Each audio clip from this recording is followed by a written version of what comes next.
Hello everyone, welcome to Ken studies. आज है 16 अप्रैल और आज के करंट अफेयर सेशन में हम जिन टॉपिक्स को कवर करेंगे वो टॉपिक्स हैं national human rights commission. Then हम देखेंगे पेस सैटेलाइट मिशन के बारे में, solar energy in India. So अभी हाल ही में जो एक रिपोर्ट आई है एनर्जी से रिलेटेड, हम उसके बारे में देखेंगे। मॉन्ट्रियल प्रोटोकॉल फ्रेमवर्क के बारे में देखेंगे। देन अर्जेंटीना कंट्री काफी न्यूज में रही है, इसके बारे में देखेंगे। और लास्ट में हम देखेंगे काली टाइगर रिजर्व के बारे में। तो शुरू करते हैं आज का करंट अफेयर सेशन। ये रहा आज का first question. Consider the following statements regarding National human rights Commission. So यहाँ पर जो राष्ट्रीय मानवाधिकार आयोग होता है उससे संबंधित कुछ कथन दिए गए हैं जिन पर आपको विचार करना है। फर्स्ट स्टेटमेंट है, it is a constitutional body established to act as a watchdog for human rights in India. And second, the Commission has the power to inquire into human right violations on its own initiative without a formal complaint. And third, its mandate includes visiting prisons to study the living conditions of inmates and making recommendations to the government. सो यहाँ पर national human rights commission से संबंधित आपको बताना है कि कौन से ऐसे स्टेटमेंट्स हैं जो कि करेक्ट हैं।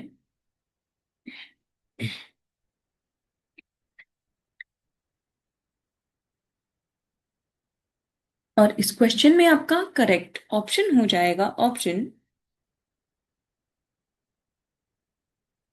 डी। सो यहाँ पर केवल दो ही स्टेटमेंट्स करेक्ट हैं और वो स्टेटमेंट्स हैं सेकंड और थर्ड। फर्स्ट स्टेटमेंट इनकरेक्ट है क्योंकि फर्स्ट स्टेटमेंट में कहा जा रहा है कि ये जो एनएचआरसी है ये एक कॉन्स्टिट्यूशनल बॉडी है, ये इनकरेक्ट है। एनएचआरसी एक स्टेट्यूटरी बॉडी है। आप यहां देख सकते हैं, the national human rights commission is a statutory public body, not a constitutional one, and it was established on 12th of October 1993 under the Protection of Human Rights Act 1993.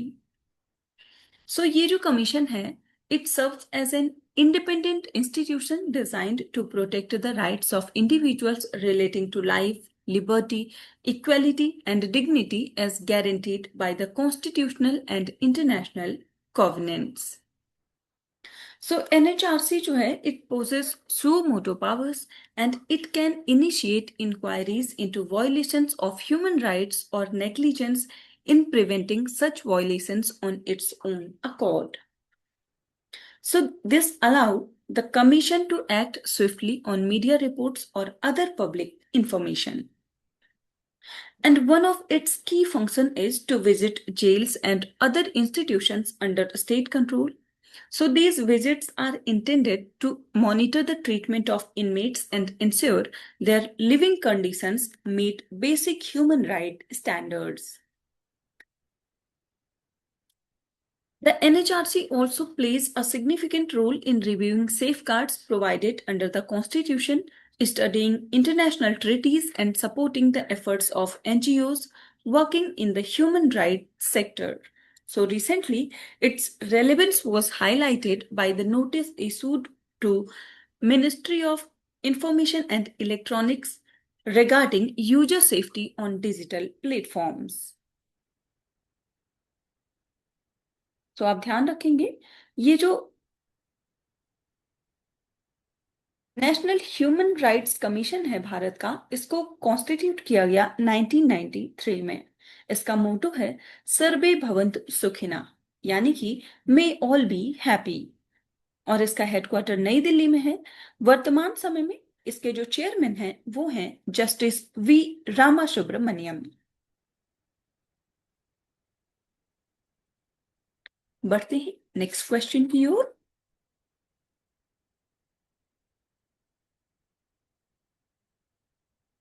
The PACE satellite mission has been launched by which space organization? यहाँ पर आपसे पूछा जा रहा है जो pace उपग्रह mission है ये किस अंतरिक्ष संगठन के द्वारा लॉन्च किया गया है? आपके ऑप्शंस हैं national aeronautics and space administration यानी कि NASA, second China national space administration, third European space agency या फिर इंडियन स्पेस रिसर्च ऑर्गेनाइजेशन यानी कि इसरो।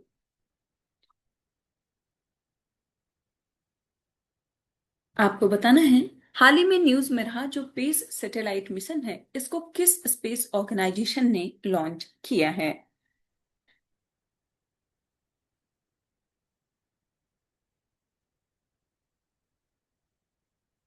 इस क्वेश्चन में आपका करेक्ट ऑप्शन हो जाएगा ऑप्शन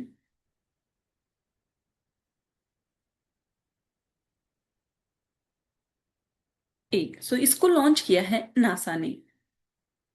आप देख सकते हैं recent research shows space satellite can detect nitrogen dioxide pollution at very fine scales, identifying emissions from individual factories and highways. So, this is a major advancement in air quality monitoring and environmental governance.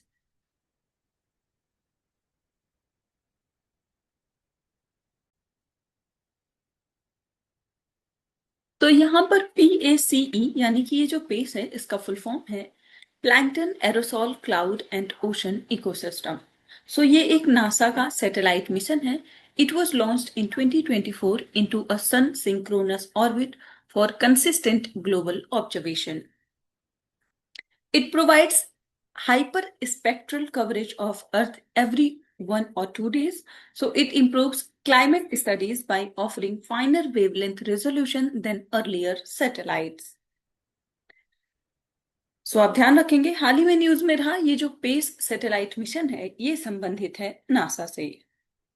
NASA जिसे हम national aeronautics and space administration के नाम से जानते हैं ये एक independent space agency है यूएस फेडरल गवर्नमेंट की। इसका जो हेडक्वार्टर है वो है वॉशिंगटन डीसी में और इसको स्टैब्लिश किया गया था 1958 में।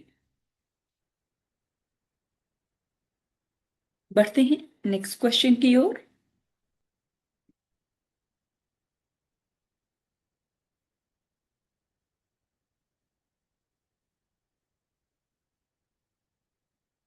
With reference to solar energy in India, consider the following statements. सो यहाँ पर भारत में जो सौर ऊर्जा है उससे संबंधित कुछ कथन दिए गए हैं जिस पर आपको विचार करना है। फर्स्ट स्टेटमेंट है India's cumulative solar power capacity stood at about 200 gigawatt as of March 2026. And second, India ranks second globally in solar energy capacity. और यहां पर आपसे करेक्ट स्टेटमेंट्स पूछे जा रही है। आपको बताना है सोलर एनर्जी जो भारत में है उससे संबंधित यहां पर कौन से ऐसे स्टेटमेंट्स हैं जो कि करेक्ट हैं।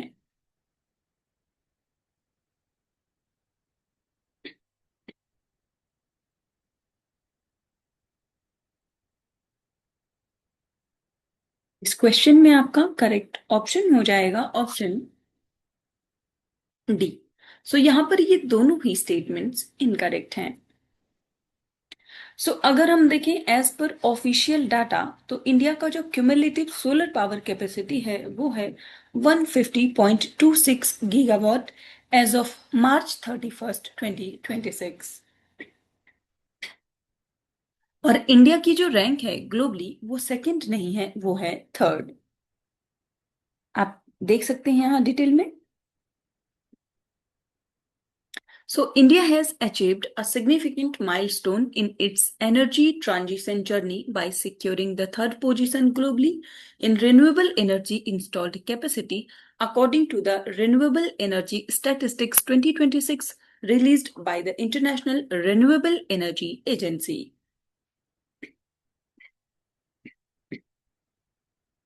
So, India achieved a total non fossil fuel capacity addition of 55.3 gigawatt in financial year 2025 and 26, marking the highest annual increase ever recorded in the country's renewable energy history.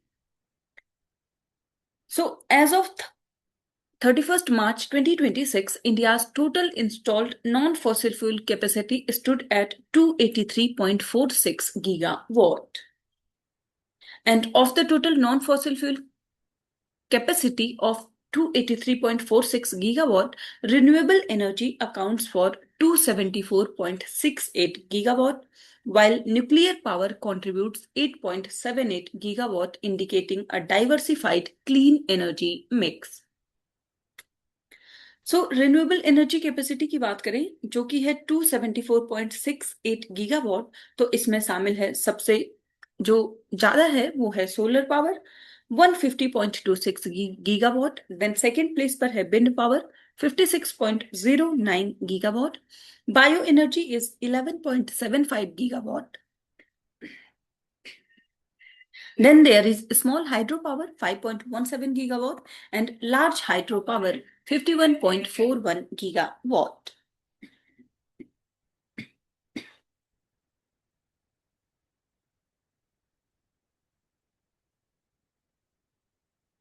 बढ़ते हैं next question की ओर।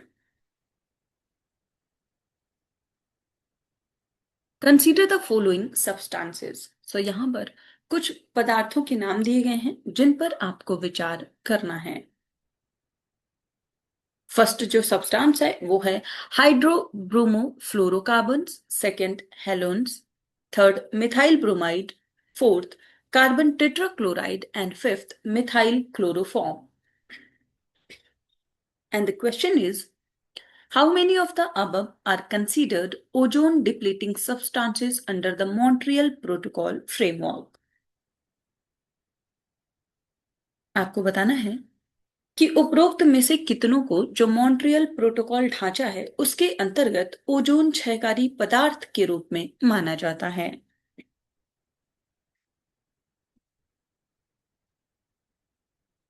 आप और इस question में आपका correct option हो जाएगा ऑप्शन सी। सो यहां पर ये सारे ही ओजोन डिप्लीटिंग सब्सटेंस के रूप में शामिल किए गए हैं अंडर मॉन्ट्रियल प्रोटोकॉल फ्रेमवर्क। आप देख सकते हैं The Montreal Protocol on Substances that Deplete the Ozone Layer is a landmark multilateral environmental agreement that regulates the production and consumption of nearly 100 man-made chemicals referred to as ozone depleting substances. So ये जो ODS होता है, these are substances that are commonly used in products such as refrigerators, air conditioners, fire extinguishers and aerosols. So when released into the atmosphere, those chemicals damage the stratospheric ozone layer, जो कि है earth की protective shield that protects human and the environment from harmful level of ultraviolet radiation from the sun. So Montreal protocol की बात करें तो it sits under the Vienna convention for the protection of the ozone layer और इसको adopt किया गया 16th of September 1987 को। The protocol is to date one of the rare treaties to achieve universal ratification.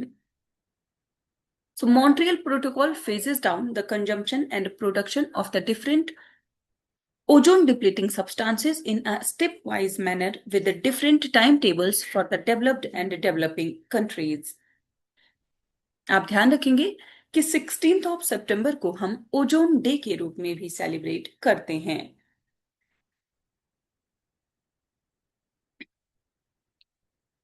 बढ़ते हैं next question की ओर।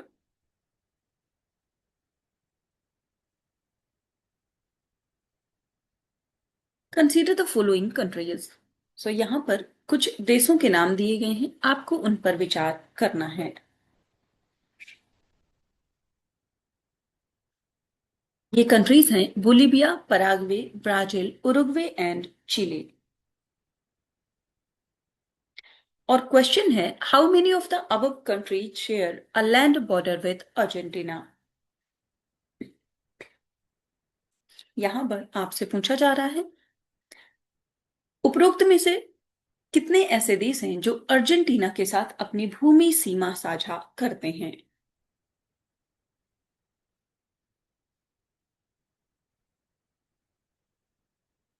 और इस क्वेश्चन में आपका करेक्ट ऑप्शन हो जाएगा ऑप्शन डी। सो ये सारे ही कंट्रीज अपना बॉर्डर शेयर करते हैं अर्जेंटीना से। आप देख सकते हैं। सो अर्जेंटीना की बात करें तो it is a large country occupying the southern part of the South America and it shares its border with the 5 countries, और ये कंट्रीज हैं Chile, Bolivia, Paraguay, Brazil and Uruguay. And it is also bounded by the South Atlantic Ocean to the east and the Drake Passage to the south. और Argentina की जो capital है वो है Buenos Aires.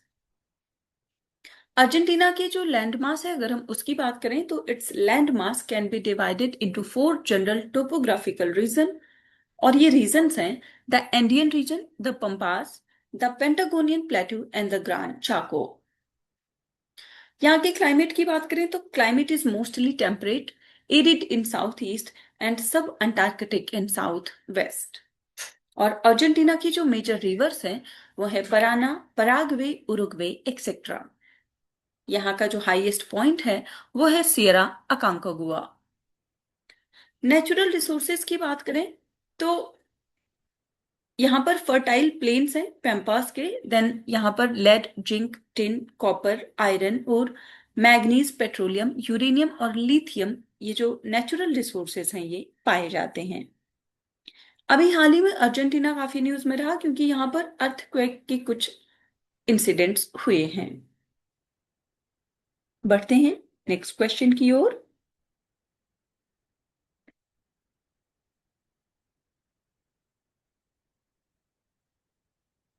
Kali tiger reserve is located in which state?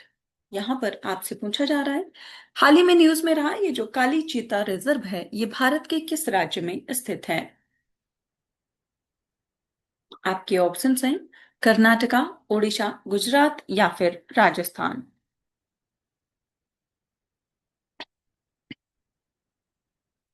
और इस question में आपका करेक्ट ऑप्शन हो जाएगा ऑप्शन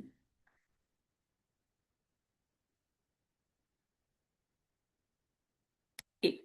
सो काली टाइगर रिजर्व स्थित है कर्नाटका राज्य में। आप देख सकते हैं। The Union Minister of Environment, Forest and Climate Change has proposed an eco-sensitive zone of 663.32 square kilometers around the Kali Tiger Reserve to regulate activities and protect biodiversity. So ये जो काली टाइगर रिजर्व है it is located in Uttar Kannada district of the Karnataka and it is in the ecologically fragile Western Ghats. So it comprises 2 contiguous protected areas जो कि है Dandeli wild life sanctuary and Anshi national park, forming a single ecological landscape. So it is connected to Bhimgarh Wildlife Sanctuary and further to Radhanagari and Koina Wildlife Sanctuaries in Maharashtra, ensuring wildlife corridors. So the Kali River, which forms the major sources of water for Uttara Kannada, follow through the Tiger Reserve, hence the name. And it is a blend of semi-evergreen and moist deciduous forest interspread with patches of bamboo and grasslands. So this reserve is rich in plant diversity, featuring species like teak, silver oak, eucalyptus and various medicinal plants. Animals की बात करें तो animals found in the tiger reserve include tiger, leopard, elephant, bison, wild dog, sambar, spotted deer, sloth bear, wild boar, Hanuman langur, bonnet macaw, etc. So this area holds one of the highest populations of great Indian hornbills in the Western Ghats. तो आप ध्यान रखेंगे, हाल ही में news में रहा ये जो काली tiger reserve है ये स्थित है कर्नाटका राज्य में। तो आज के करंट अफेयर सेशन में इतना ही। Thank you for watching. Do like, share and subscribe.